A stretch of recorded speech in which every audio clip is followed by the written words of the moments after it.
Alright, so you're considering whether buying a gaming desktop or a gaming laptop. You don't know which one to get, and you've come to this video for someone else's opinion to hopefully shed light on yours, make you feel better about the purchase you're about to make, or make you make up your mind whether it's a desktop or a laptop. You got them right there, you're staring at both of them, and you just need some extra information that you can't find online. So let's get right into this video. We are going to start with laptops, some pros and cons, and we'll move to desktops. So first off, the first pro for a laptop or a gaming laptop is the fact that it's super convenient. You can bring it with you. It's portable-ish. We'll talk about that.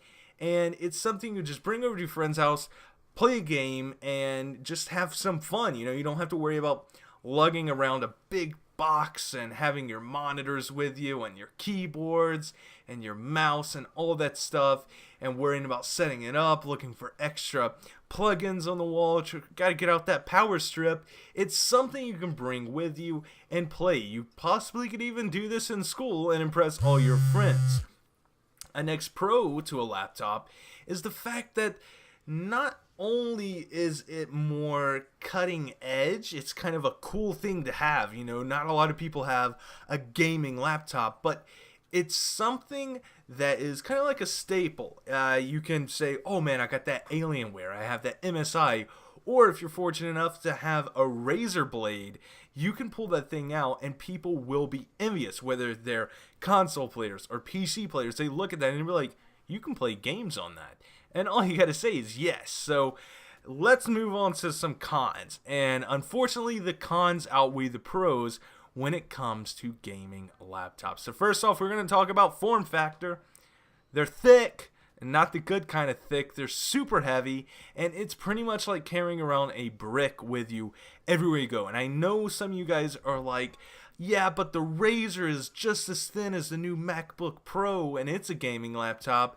Yes and no. The Razer Blade thermal throttles, and what that means is whenever you're gaming on that thing and you're putting the screen to use basically, and all your cores and your hard drive and your video card, thing heats up and it starts slowing down.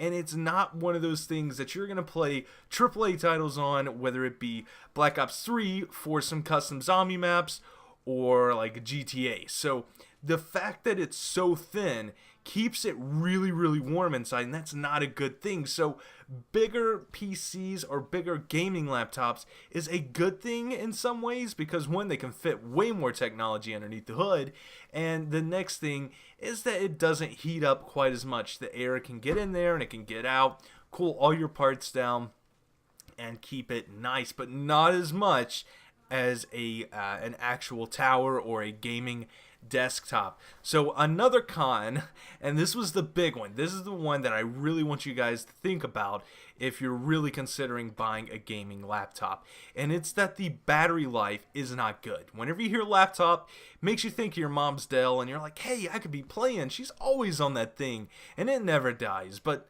no, in fact, gaming on a gaming laptop lasts for all of 15 to 30 minutes, and you're done. That's it. The battery dies. It completely shuts off, which is not a good thing.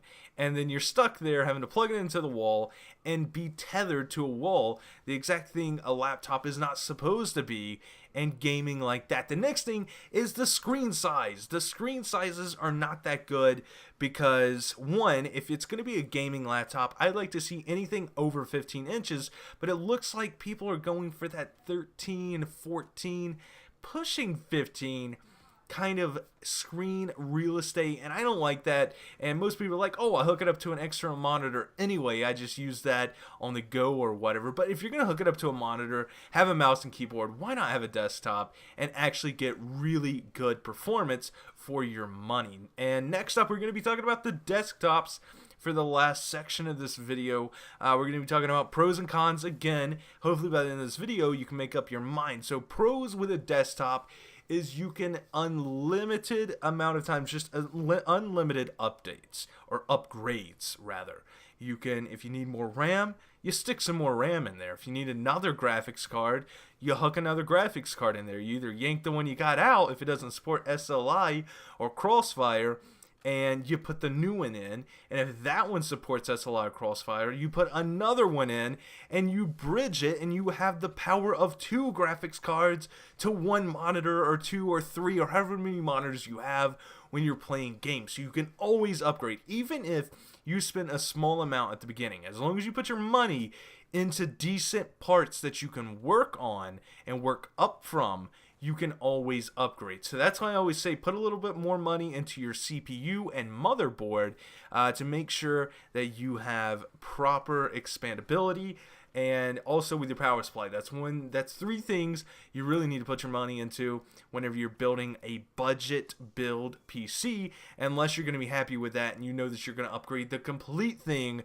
in a few years. So that's something to look forward to in a desktop. The next kind of pro for a desktop is that you're getting actual performance. So as with a notebook, you're getting the M versions or the mobile version. You're getting a mobile graphics card. You're getting a mobile processor. And not all are like that. I do give that. I'll take that. But the majority out there are like that. You're getting the mobile GTX 980 or 960, 970, and it nowhere near stands up to what the performance is of that of the desktop version.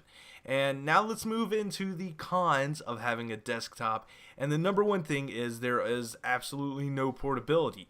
Right now, if someone's like, hey, bring your setup over to my house, set it up, and we'll do some videos or something, it would probably take me 3 or more hours to tear down my entire setup and get it into my car and then get going. And setting it all back up over there or somewhere else would probably take that much of time too, because I don't only take, well, I guess I'll leave that out. So let's just say about 2.5 hours. That would probably be my setup time, and that's just with 2 monitors and a desktop. And it's not even the fact that it's like, oh, you just unplug it and throw it in. It's all my cables are neatly organized, so you gotta deal with that too. You're not just gonna slap them back, and that's a con. And I can't really think of too many more cons for a desktop. I guess size. You don't want something bulky in your room, and you have to buy a monitor. You have to buy a keyboard, mouse. That all factors into the price. So hopefully you guys enjoyed this video. Hopefully you guys can make up your mind from this. I know I rambled a little bit, but I will see you tomorrow with a brand new video.